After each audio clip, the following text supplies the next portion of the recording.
তোমাকে অনেক দিন ধরে একটা কথা কমু কমু করে কোয়া হচ্ছে না।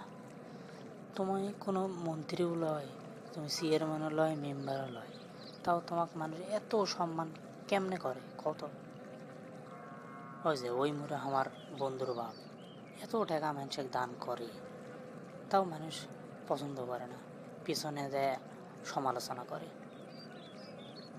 আমিও তোকে এই জন্যই এদিকে ট্যাক্সি বাবা, তো কিছু কথা কমো, সেগুলো তুই সারা জীবন মেনে চলবো, তাহলে তোকেও মানুষ এত সম্মান করবি। আচ্ছা আব্বা, তোমার কথাগুলো আমি মনোযোগ দিয়ে শুনিচ্ছি, কও তুমি।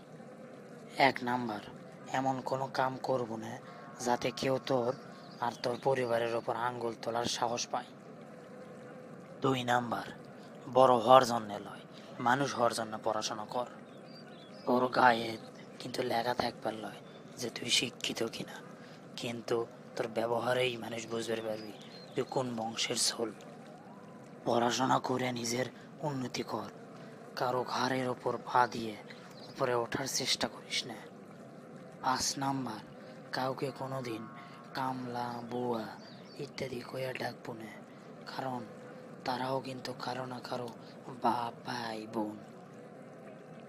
6 নাম্বার, মুসির কাছে গেলে কোনো দিন পা বেড়ে দিব না, জুতাটা খুলে নিজে আগে মুছে তারপর তার হাতে দিব। 7 নাম্বার, কারো উপকার করলে তা কোনো দিন কব না যে আমি তোকে উপকার করছি না, খারাই ভুলে গেলেও। 8 নাম্বার, কারো কাছ থেকে কিছু পাওয়ার আশা করব না, তাহলে তুই কষ্ট পাবো। 9 নাম্বার, ছেলে হয়ে যখন জন্ম নিছু তোর দায়িত্ব পালন করাই লাগবে, তাই কোনো দিন নিজের দায়িত্ব এড়িয়ে যাওয়ার চেষ্টা করব না।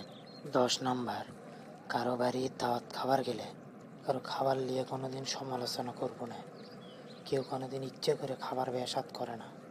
আমার এই কথাগুলো আব্বা আমি মনের মাঝে গাঁথে রাখলাম, এটা আমি লিখে টেবিলের সামনে আটকায় রাখবো লেমিনেটিং করে। সারা জীবন তোমার এই কথা আমি মেনে চলার চেষ্টা করবো আব্বা।